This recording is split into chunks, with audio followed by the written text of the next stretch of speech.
Welcome back to the Flow Friday Sports Show here on Flow FM. It's time to check in with our Southern Ports Tennis Association correspondent, Egan Regnier, now to find out all about what the action was like across the most recent weekend of play. Good to have you on the line again, Egan. How are you getting on? I'm good, thank you, Ellis. How are you going? Always well here, Egan. Now, let's get right to it. Some very tasty action on the weekend. We'll start in Penola, where we had the home side Penola get up over the Lucindale Wombats. Pretty impressive stuff because we didn't expect it from Penola, Egan. I think we can safely say that much. So what is your understanding of how this game unfolded? Did not expect it at all. It was top versus bottom. Penola haven't won a game yet this season and have struggled for the first couple of rounds. And I know they've had a few players out at the start of the year, but they've obviously done some recruiting in the first couple of weeks, and it's paid off for them. They got the win only just 12 sets all, and they won by 4 games in the end, but a win's a win. And the Wombats have been winning some close games, so that's their first close loss they've had, and it's going to bite them a bit, I reckon. So, yeah, it was title day by the look of the scorecard, and there was a tiebreaker at the very end of the day that sort of depended on who was going to win the day, and the Wombats won that set, but it just wasn't enough. Penola had too many games on the board to get their first win for the season. So, Egan, tell me, I mean, in this format of tennis, what's it like when you know that it's a real sort of David versus Goliath? I mean, is that what it takes almost to make a side this motivated to the point where they actually come out and pull a result out of the fire that absolutely no one expected? Because, I mean, I gather sometimes, this is the way it works in sport when it's all backs against the wall. Sometimes the very unexpected result is the one that we can get. So what do you make of it? Because surely going into the game, they would have been pretty intimidated by the prospect of playing the best side in the comp. That's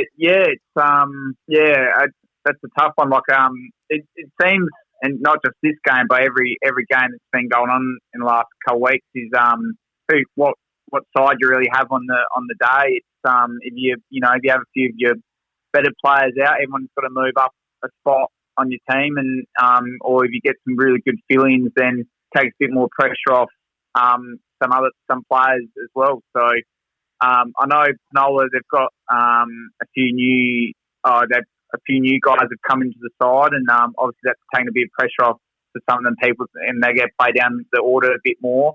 I guess they probably just rocked up and had no expectation of what was going to happen. And obviously, if you just play as best as you can, anything can happen. And they got the job done, which is good for them, and hopefully sort of kickstarts their season a bit. 2 other Lucindale sides involved in the competition, of course, and they went at it in a Lucindale derby. This is the Koalas hosting the Cockatoos, and it was the Travellers who got the win here. Egan, the Cockatoos too good. What did you make of this one? Cockatoos got 15-9, which is a really good win. The Koalas, they're top of the order players in the Gratzes. They didn't drop a set all day, which showed they had a really good day out. But seems to be the Cockatoos well order that's getting the sets on the board and getting them all the wins. And they're really good win by the Cockatoos in the end, actually, 15-9. Your crosstown rivals and your arch nemesis were on the end of a bit of a hiding. Beachport too strong for the Rebels. So how did you see this one?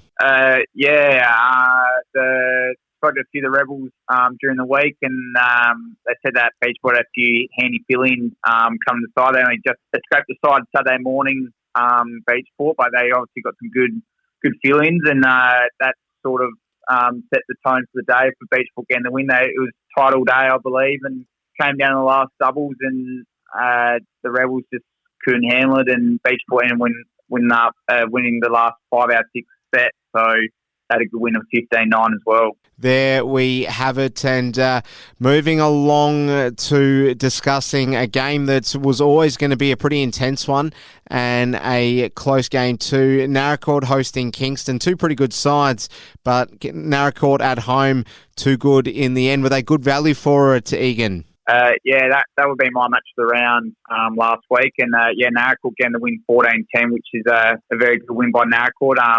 Kingston didn't have their number one woman in, which doesn't help, but still, Kingston had a good start. They won 4 out of 6 mix to get a bit of a lead, but then Narracourt fall back in the singles and came down the last 2 doubles of the day again, so we've been close all day, and Narracourt got both of them to have a good win 14-10. So, Narracourt going pretty well at the moment. Now, unfortunately, another loss for your mob, Egan, going down to Francis / Lucindale Eagles. So, you had a first-hand experience of what sort of went on in terms of the play of the day here. So just fill us in on exactly why the visitors were too good for you in the end. 12 sets all and to lose by games. Another close loss we had, which, sucks a little bit. But, I know Francis have a really good side, and we played in Rome, and it was really warm, actually. Nothing that we've expected this season so far. But, Francis, they start on 5. Something that we're not doing too well at the moment is winning our mixed doubles, and feels like you're always trying to chase from there on. And, we didn't win enough mixed doubles to start the day. And then we fought a little bit back and fought back in the last doubles as well. But, Francis just a bit too strong there. Their lower girls, they all had a really good day, winning 3 sets. So it seems to be probably a little bit of the difference. But, a bit disappointing, but Francis were a bit too good. All right, and now your Robe Rebels, they're in action against Lucindale Koalas in this weekend's matches. You'll be hoping for the visitors to get up in this one, I imagine. Bit of an early Christmas gift for you at the moment, given your own team's form, Egan. So I will tip the Koalas. I tipped the Rebels last week and they did no good for me, so I'm definitely going to tip the Koalas. I think they'll be a bit too strong for the Rebels on the weekend. There we have it. I don't think we could expect any less than that. We'll see how that one goes. Penola, can they get their second win? It's going to be almost equally as difficult as it was for them last weekend, but if in case they needed any added belief, they probably only need to look a week back. Playing Beachport. I know if they carry momentum, they'll be fine, but you don't know what side Beachport's going to bring, so that's going to be a very close game, I think, but I will probably tip Penola to keep continuing their winning form. Wombats hosting the Cockatoos in Lucindale. Who gets up in that one? That's another tough game. Wombats coming off a couple of losses, and the Cockatoos had a good win last week, but I think the Wombats will fight back and have a good win on the grass. Match of the round, without doubt. Kingston v Francis Lucindale Eagles. Going to be a mouth-watering one. How do you see it going? That would be match of the round this week for sure. That's a flip of the corner, I think, down at Kingston.